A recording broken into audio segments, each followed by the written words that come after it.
Саламатсыңарбы кымбаттуу достор. Бүгүн биз сиздер менен мониторинг жана баалоо тууралуу кеп кылабыз. Мониторинг жана баалоо бул эмне? Мониторинг жана баалоонун айырмасы. Эмне үчүн мониторинг жана баалоо бул маанилүү? Мониторинг бул ушул биздин долбоордун алкагында болуп жаткан иш-чаралар жөнүндө маалымат чогултуу жана байкоо жүргүзүү. Эмне үчүн мониторинг бул маанилүү?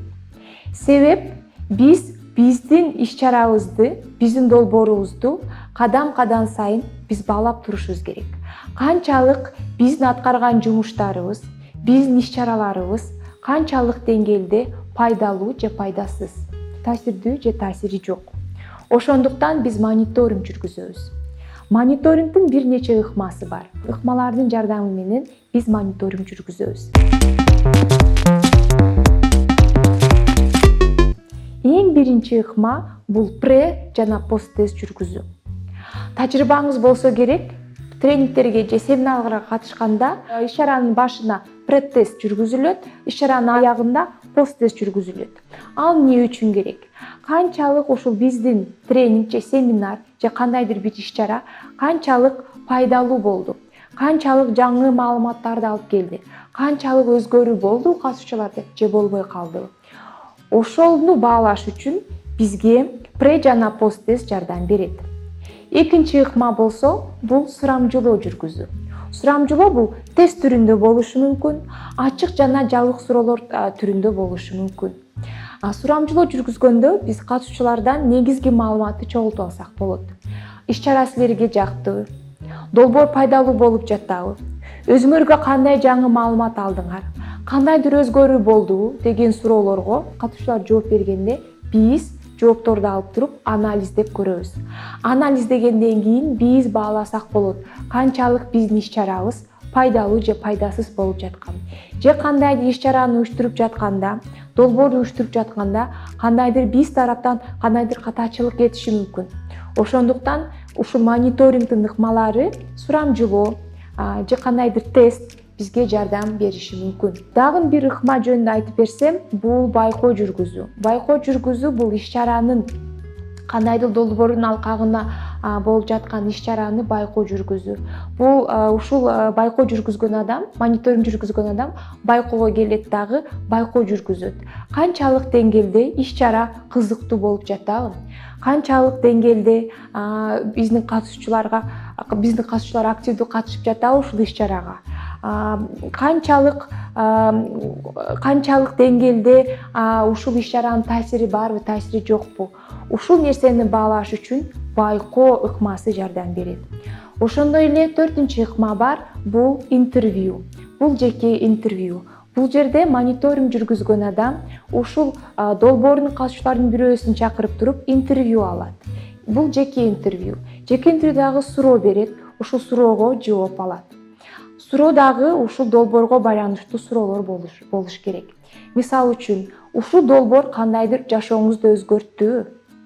Бул долбоордон эмне пайдалуу маалыматтарды алдыңыздар? Ушул долбоор кандайдыр сиздин көйгөйүңүздү чечтиби? Ушул долбоор же ушул иш-чара кандайдыр ушул жамааттын же сиздин жашооңузду жакшы жакка өзгөрттүбү деп жеке интервью түрүндө алып маалымат чогултабыз. Дагы бир бешинчи ыкма бул фокус группа деп айтылат. Бул фокус группа деген биз ушул кичи тайпа менен талкуулоо жүргүзөбүз. Долбоордун катышуучулары тайпа түзөбүз, фокус группа деп. Ушул модератор, мисалы үчүн мониторинг жүргүзгөн адам суроолорду ушул долбоор тууралуу же болбосо иш-чара тууралуу суроолорду берет, жоопторду алып алат. Ушинтип биз ушул 5 ыкманын жардамы менен биз ушул долбоор жөнүндө маалымат чогултабыз. Ушул маалыматтар бизге биздин долбоорубуз, биздин иш-чараларыбыз канчалык деңгээлде пайдалуу же пайдасыз болгонун көрсөтүп бере алат. Ошондуктан көп учурда бизде мониторингди ушул донор тараптан жасалат же болбосо ушул долбоорду уюштурган команда деле өздөрү мониторинг жүргүзсө болот. Ошондуктан достор, мониторинг бул маанилүү нерсе болгон үчүн мониторингди дагы биз иш планыбызга киргизебиз. Мониторингде ар бир иш-чарада мониторинг жүргүзүү зарыл. Ошондой эле баалоо. Баалоо деген бул эмне? Баалоо биз ушул долбоордун аягында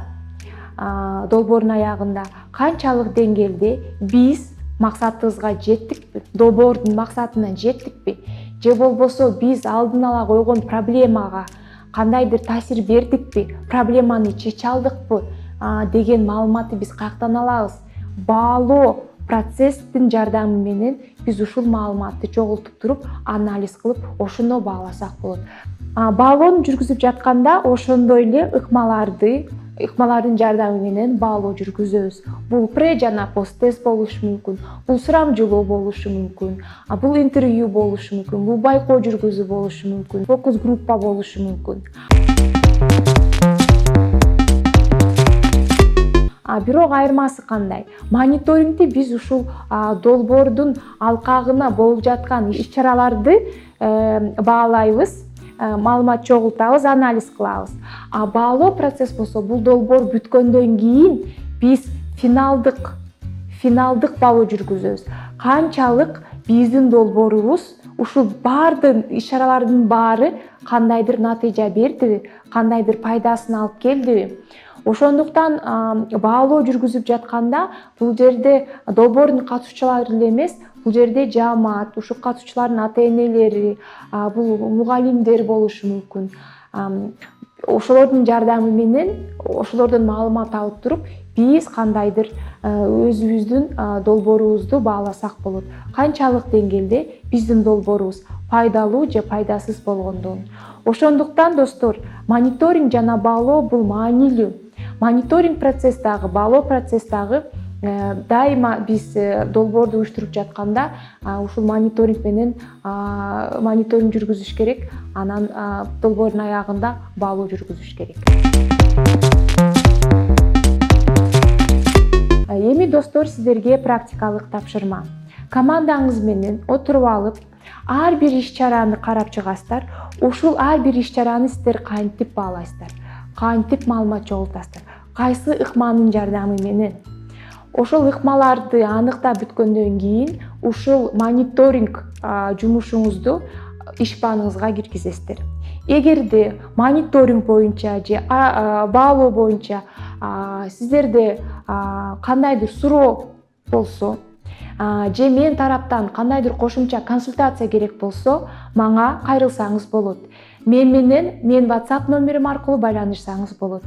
Мен сиздерге балдар ийгилик каалайм. Көрүшкөнчө.